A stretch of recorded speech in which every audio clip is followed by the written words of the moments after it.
Hello everyone, कैसे हैं आप लोग। आज हम लोग लेकर आए हैं chapter number 3 business environment lecture 3।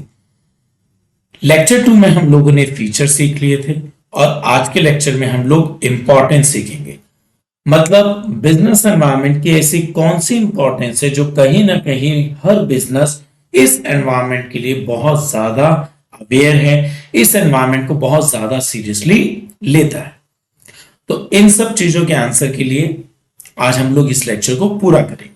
तो सबसे पहली इंपॉर्टेंस है बिजनेस एनवायरनमेंट की। It helps the firm to identify opportunity and getting the first mover advantage. Means Maruti Udyog जब इंडिया में आए तो उन्होंने ये देखा कि इंडिया के अंदर स्मॉल कार्स का मार्केट बहुत बड़ा है और इनका कोई कॉम्पिटिटर भी नहीं है। अब उसका ये एडवांटेज हुआ, इन्होंने इंडिया में फर्स्ट नंबर पर अपनी कार लॉन्च करी। इनका कोई कॉम्पिटिटर नहीं था। आज जहां होंडा का 2% मार्केट में शेयर है, मारुति सुजुकी का अपना एक अलग ही स्वैग है। ये लगभग 38% शेयर के साथ मार्केट में लीड ले रही है। अपॉर्चुनिटी जो होती है किसी भी बिजनेस के लिए एक पॉजिटिव एक्सटर्नल ट्रेंड होती है जो कहीं ना कहीं बिजनेसेस के परफॉर्मेंस को एनहेंस करती है। इन अपॉर्चुनिटीज को पहचानना, अपने बिजनेसेस के हिसाब से उनकी साइजिंग करना, ये सब हमारे बिजनेस के लिए बहुत इंपॉर्टेंट है। अर्ली आइडेंटिफिकेशन जो होता है किसी भी कंपनी को ये एडवांटेज देता है कि वो कंपनी मार्केट में कॉम्पिटिटिव एज पर रहती है। इसका बेस्ट एग्जांपल मारुति उद्योग है। Maruti Udyog leadership in the small car market due to its early recognisation of the need for small cars in India.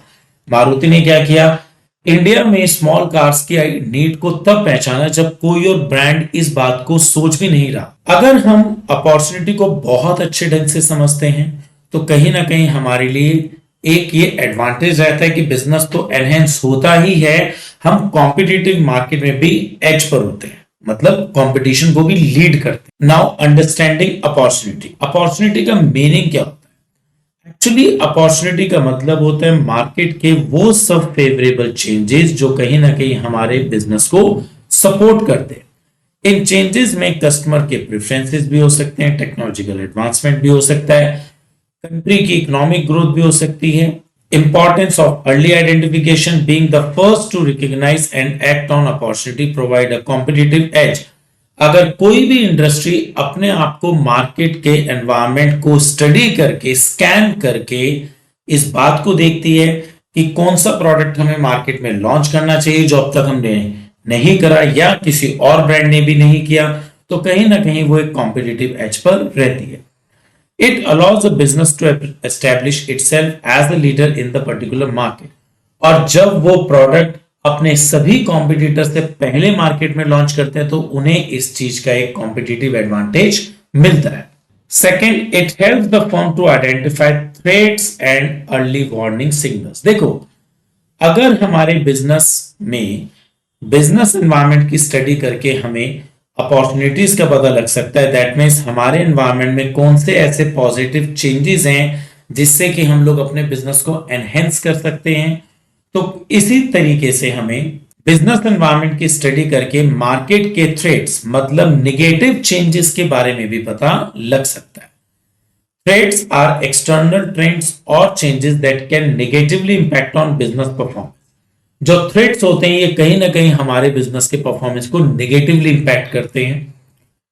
Suppose करिए, if an Indian firm notices a foreign multinational entering the Indian market. एक Indian firm है, उन्होंने environment को study करा और उन्हें यह पता लगा कि आने वाले टाइम में एक मल्टीनेशनल कंपनी उनके सेम बिजनेस में इंडियन मार्केट में एंटर होने वाली। It should serve as a warning signal. अब कहीं ना कहीं इंडियन फर्म के लिए एक वार्निंग थी। क्यों?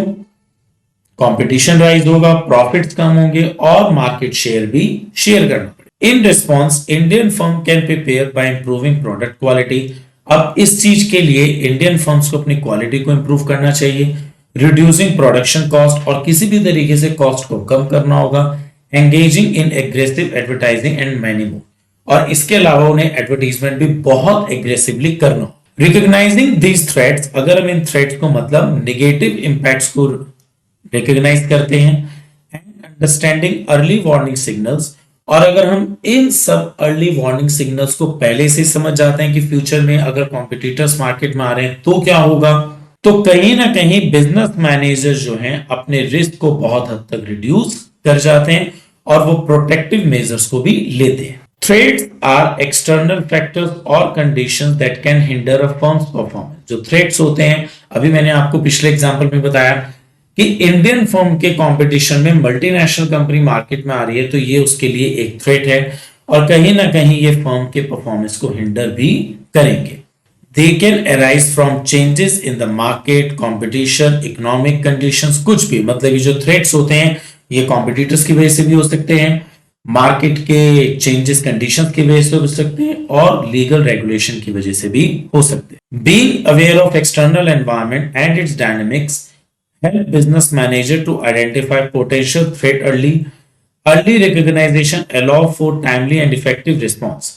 अब होता है क्या है कि अगर मैनेजर इन थ्रेट्स को बहुत जल्दी पहचानता है तो कहीं ना कहीं वो इन सबको रेस्पॉन्स करने के लिए प्रिपेयर होता है और रिस्क को फ्यूचर में कम कर देता है। It helps on tapping useful resources. तो अगर हम टैपिंग की बात करते हैं इसका मतलब होता है बिजनेस जो है एनवायरमेंट से रिसोर्सेज को भी ढूंढता है। कैसे? इमेजिन करिए एक स्टूडेंट लेमनेड का बिजनेस स्टार्ट करना चाह रहा है। सबसे पहले उसे फाइनेंशियल रिसोर्सेज चाहिए। The student needs some money to purchase lemon, sugar, cups and other suppliers to make and sell lemonade. पैसा चाहिए ताकि वो लेमन परचेज कर सके, शुगर ले सके, कप्स ले सके। They might also need a small table, एक छोटी टेबल भी उसको चाहिए। They can either use their allowance or borrow some money from their parents. या तो अगर उसके पास अपना पैसा है वो उसको भी यूज कर सकता है या वो पेरेंट्स से कुछ पैसा उधार भी ले सकता है। Raw material, lemon, sugar, water, ये सब रॉ मटेरियल हैं जो लेमनेड बनाने के लिए चाहिए। These resources come from the environment. अब ये आप देखिएगा सारे के सारे रिसोर्सेज एनवायरमेंट से आ रहे हैं, चाहे वो हमारा लेमन है, शुगर है, like the local grocery store और garden. Machinery, in this simple example machinery could be a juicer. अब उस स्टूडेंट को लेमनेड के बिजनेस के लिए जूसर चाहिए, लेमन्स को स्क्वीज करने के लिए। These tools make the process more efficient. और ये जो मशीन्स होती हैं कहीं ना कहीं वेस्टेज को मिनिमम करेंगे और एफिशिएंसी को भी राइज करेंगे। Power, electricity, electricity is needed to run the juicer और ब्लेंडर। अब जाहिर सी बात है उसे जूसर या ब्लेंडर चलाने के लिए लाइट भी चाहिए। And this resource come from the local power grid. Labor, the student is the labor force in this case responsible for making and selling the lemonade. They might also ask a friend to help. अब इस example में फिलहाल तो student अकेला ये सारा काम कर रहा है बट हो सकता है फ्यूचर में वो अपने फ्रेंड की भी हेल्प ले सकता है। इन दिस लेमनेड एग्जांपल के अंदर स्टूडेंट ने यूटिलाइज करे हैं सारे के सारे रिसोर्सेज जो उसे बिजनेस के एनवायरमेंट से मिले हैं। They invested finance, obtained raw material from local sources, use machinery, power, provide labor. In return, they sell lemonade to customer and potentially earn a profit. इन सब रिसोर्सेज का यूज करके finally उसने अपना product market में बेचा और profit को earn करा। दिस सिंपल एग्जांपल हमें ये बताता है how business rely on and interact with the resources available in the environment, कि हमारे एनवायरमेंट में जितने भी रिसोर्सेज हैं बिजनेस उन सबको कैसे यूज कर सकता है अपने ऑर्गेनाइजेशन के अंदर। The business environment serve as valuable source of various resources that are essential for running a business. Business में हमारे बहुत सारे ऐसे रिसोर्सेज होते हैं जो बिजनेस को चलाने के लिए बहुत जरूरी होते हैं। इन रिसोर्सेज को हम लोग इनपुट बोलते हैं और ये हैं finance, machinery, raw material, power, labour etcetera. In turn These resources provide returns from the business enterprise. अब अगर इन सब रिसोर्सेज को मैं अपने बिजनेस में यूज करूंगा तो इन रिटर्न्स बिजनेस जो है इनसे प्रॉफिट अर्न करेगा। अब इन सब रिसोर्सेज के बारे में पता कैसे लगता है? जब बिजनेस पूरे की पूरे एनवायरमेंट को स्कैन करता है। What are resources that business gather from external environment? These are inputs. Now the fourth is it helps in coping with rapid changes. हम एग्जांपल लेते हैं स्मार्टफोन इंडस्ट्री का। स्मार्टफोन इंडस्ट्री इसके एग्जाम्पल में एक सबसे सुटेबल एस्पेक्ट माना जा रहा है। इस बात को समझने के लिए कि कैसे बिजनेस जो है आने वाले चेंजेस को कॉपी करता है। Technological advancement smartphones have seen continuous technological advancement. आज की डेट में जितने भी स्मार्टफोन्स हैं उनमें बहुत ज्यादा टेक्नोलॉजिकल एडवांसमेंट्स हो रहे हैं, इंप्रूव हो रहे हैं, कैमरास, बेटर कनेक्टिविटी हो रही है। इवन देन ये जो चेंजेस है बहुत तेजी से हो रहे हैं। आप खुद देखिएगा, आज आप कोई मॉडल लेते हैं तो 6 महीने बाद या इवन देन 1 मंथ बाद ही आपको लगता है कि मेरा मॉडल आउटडेटेड है। उसी ब्रांड ने एक नया मॉडल मार्केट में लॉन्च करा जो उससे और सुपीरियर है। मार्केट ट्रेंड्स, कस्टमर आज की डेट में प्रेफरेंस अपनी रेगुलरली चेंज कर रहे हैं। किसी टाइम पर 4G लोगों की पसंद होता था, अब 5G है, और उससे पहले लोगों की चॉइस 3G था। तो कहीं ना कहीं कस्टमर बहुत रैपिडली अपनी चॉइसेस को चेंज करते जा रहे हैं। Competition, numerous companies are in the market share and new player enter in the industry regularly. बहुत सारी कंपनीज इस स्मार्टफोन बिजनेस के अंदर हैं और इवन देन नए ब्रांड्स भी मार्केट में लॉन्च होते जा रहे हैं। जैसे सैमसंग है, एप्पल है। एप्पल, सैमसंग ये पुराने प्लेयर्स हैं और अब मार्केट में वन प्लस ऐड हो रहा है। मतलब पुराने प्लेयर्स भी मार्केट में और नए प्लेयर्स भी ऐड ऑन हो रहे हैं। How companies cope with these rapid changes. अब इतने सारे चेंजेस के साथ स्मार्टफोन बनाने वाली कंपनीज कैसे अपने आप को सस्टेन कर रही हैं, कैसे चेंजेस को ला रही हैं। Research and development, smartphone companies बहुत सारा पैसा अपने रिसर्च और डेवलपमेंट में ला रहे हैं टेक्नोलॉजीज के। They have team dedicated to study market trends. उनके पास अपनी टीम है जो मार्केट के ट्रेंड को समझ रही है। आपको देखिएगा कि पहले टैब्स नहीं होते थे, अब टैब्स भी आने लग गए हैं। पहले टच स्क्रीन वाले फोन अब से 20 ईयर बैक बहुत रेयर होते थे, अब 99% मार्केट शेयर टच स्क्रीन का ही है। Developing cutting edge features and design, market analysis, companies continuously analysis कर रहे हैं कस्टमर के प्रेफरेंस को और मार्केट्स के ट्रेंड को। दे कंडक्ट सर्वे, टाइम पर सर्वे कंडक्ट करा रहे हैं। Gather data from social media and use customer feedback. ये एग्जांपल बहुत अच्छे ढंग से हमें डेमोन्स्ट्रेट कर रहा है आज के डेट में बिजनेसेस जो हैं in the dynamic smartphone industry cope with the rapid changing effectively. The contemporary business environment is characterized by its dynamic nature, where changes occur at an accelerated pace. मतलब आज की डेट में environment को अगर हम study करते हैं तो चेंजेस बहुत तेजी से हो रहे हैं।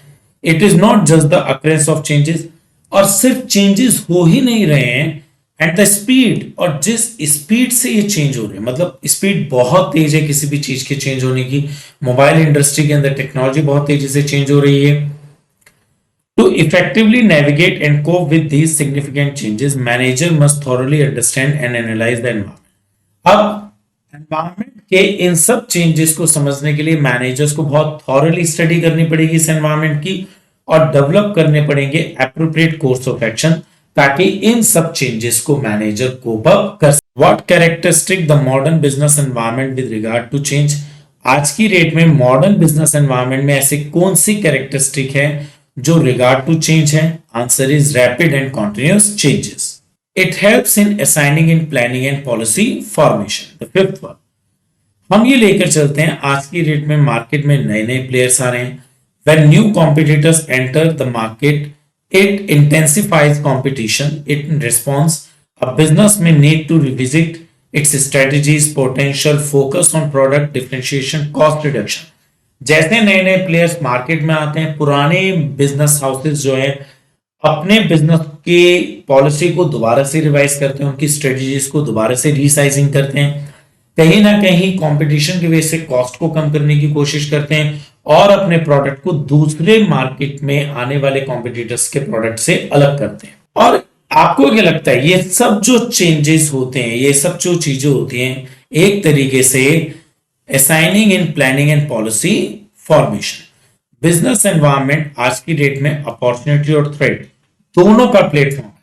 मतलब आप अगर बिजनेस एनवायरनमेंट को स्कैन करते हैं और उसे समझते हैं तो आपको ये पता लग जाता है फ्यूचर में हमारे पास क्या अपॉर्चुनिटीज हैं, और आपको ये पता लग जाता है क्या क्या थ्रेट्स हैं। और ये दोनों चीजें कहीं ना कहीं बहुत ही इंपॉर्टेंट रोल प्ले करते हैं बिजनेस की प्लानिंग और पॉलिसीज में। Understanding and analyzing the environment provides the foundation for determining the future course of action.